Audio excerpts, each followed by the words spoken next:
February 19th, 2005. A thatched timber house in an open-air museum in Suffolk, England, catches fire. By the time firefighters arrive, nothing is left but a perfect rectangular scar in the earth. Every post hole, every timber outline burned into the sand like a blueprint. That tragedy gave archaeologists the most detailed look ever at how Anglo-Saxons survived some of the coldest winters in 2,000 years. No nails, no chimney, no modern insulation. Just oak, straw, clay, and a hole in the ground. Subscribe and comment for more ancient videos. Yet these sunken buildings, called pit houses, kept families alive when temperatures plunged below zero and the sun itself disappeared for months. Today I'm showing you exactly how they did it. The clever physics, the smart materials, and the surprising lessons we can still use.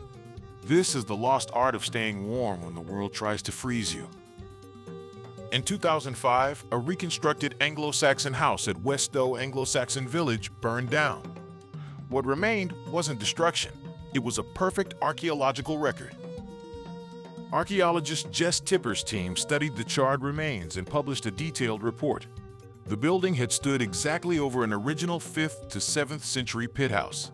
6 massive oak posts, a suspended plank floor, a deep thatched roof. This wasn't a primitive hut. It was a sophisticated thermal system built by people who crossed the North Sea during the collapse of Roman Britain. The Anglo-Saxons, Germanic tribes from what is now northern Germany and Denmark, brought this building style with them, starting around 410 AD. You find these sunken featured buildings, Grubenhäuser on the continent, pit houses in Britain, from Suffolk to Westphalia. At Mucking in Essex, over 200 were excavated. At West Stow, around 70. Similar villages appear across Germany. Some were workshops for weaving, some were storage. Many with hearths were winter dwellings. These small buildings, often just 10 by 13 feet, had to face brutal cold. In 536 AD, a massive volcanic eruption created a dust veil that blocked sunlight for over a year. Tree ring data shows summers dropped by nearly 5 degrees Fahrenheit for decades. Crops failed, plague spread. Yet the Saxons kept migrating and kept building pit houses through it all. Everything started with the soil. Saxon builders were picky. They chose well-drained sandy or gravel soil that shed water fast. No clay, no low-lying flood zones. A flooded pit house became a death trap. They preferred south-facing slopes to catch every bit of winter sun. The pit itself was dug by hand. 2 people with iron-shod spades could finish a medium pit in days. Typical size, 8 to 14 feet long, 7 to 10 feet wide, depth from 1 foot to over 5 feet. The deeper the pit, the better the thermal performance. The 2005 reconstructed house had a 5 feet 4 inches deep pit, perfect for what came next. First, massive oak posts, sometimes over 20 feet long, were sunk deep into the ground around the pit edges. 2-post or 6-post designs were common. These held the ridge, beam, and roof. The pit walls were lined with vertical oak planks or woven hazel wattle, packed behind with clay and moss to stop collapse and block drafts. Then came a key feature, a suspended plank floor over joists.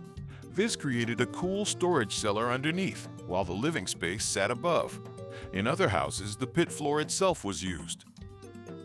Above ground, wattle and daub or plank walls rose to meet the rafters. The star of the show was the roof. Thick thatch, straw, reed, or heather, laid 9 to 12 inches deep at a steep 45 to 55 degrees pitch. Modern tests show thatch has an R value around R11 to R14, comparable to 4 inches of fiberglass. Why? Millions of tiny air pockets trapped in hollow stems. Still air is one of nature's best insulators. Deep eaves threw rain clear of the walls. Earth was often banked against the lower walls for extra protection. No metal nails, everything joined with wooden pegs, notches, and wedges. In the center sat a simple clay hearth.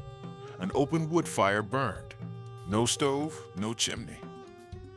Smoke rose into the roof space and slowly escaped through the thatch and gable openings. Yes, it was smoky inside. By today's standards, it would fail every air quality test. But that smoke was part of the system. A chimney would have sucked precious heat straight out. Instead, warm air stayed low around the people. The small fire, 5 to 18 kilowatts output, plus body heat from inhabitants, and sometimes animals, was enough. The tiny interior volume, often under 130 square feet, meant even modest heat input raised the temperature significantly. Here's where modern science explains the magic. Soil isn't a great insulator, low R value, but it's an incredible thermal mass. It absorbs heat slowly and releases it slowly. At 5 to 10 feet deep, ground temperature stays stable year-round, around 50 to 60 degrees Fahrenheit in temperate climates. In January, when air is 0 degrees Fahrenheit, the Earth a few feet down still holds late autumn warmth. The pit walls and floor acted like a giant flywheel, absorbing heat from the fire during the day and radiating it back at night. The thatched roof kept the warm air trapped. This is the same principle used in modern earth-sheltered homes that can cut heating needs by up to 80%. The Saxons got it for free, 1,500 years ago. During the late antique Little Ice Age and the 536 to 540 volcanic winters, these buildings proved their worth. The combination of stable earth temperature, thick thatch insulation, small volume, and radiant warmth from the ground made them livable, even when surface temperatures were deadly. They weren't just shelters. They were complete climate control systems using only local materials and hand tools. We don't need to live in pit houses, but we can learn. Thermal mass beats pure insulation in many climates. Smaller spaces are easier to heat.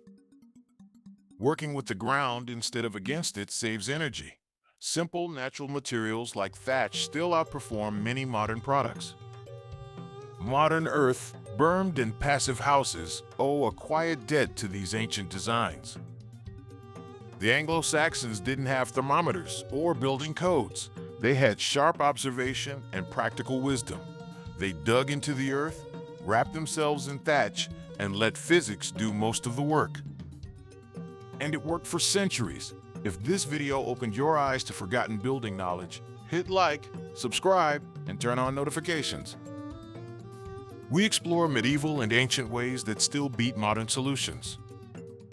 Comment below, what's one old building trick you'd love to bring back? Would you ever sleep in a reconstructed pit house? Next time, how Viking longhouses survived Arctic winters. Thanks for watching. Stay warm and stay curious.